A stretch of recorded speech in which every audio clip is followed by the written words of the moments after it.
ठिकाणी उमेदवाराचं एक अनुमोदक सूचक त्या ठिकाणी आलेला होता। नाव कोण? बाबू जमादार यांचा संतोष कोटे यांनी त्या ठिकाणी आला होता। 3 मिनिट कमी असताना त्या ठिकाणी विरोधकाचे जे काय आहेत सुरेश पाटलाचे कार्यकर्ते त्या ठिकाणी सूरज पाटील आहे, बिपिन पाटील आहे, या लोकांनी त्याला आतमध्ये येऊ दिलं नाही आणि धुडकावून लावलं।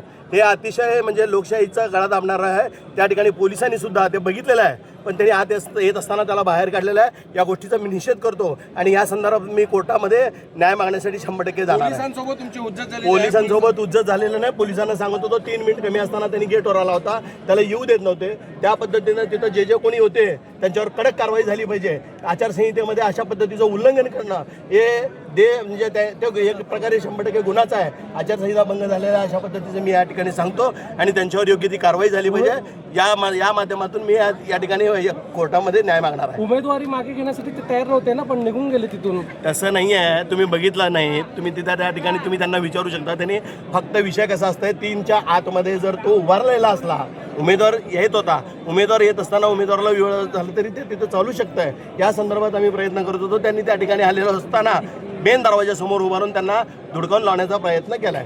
ठीक.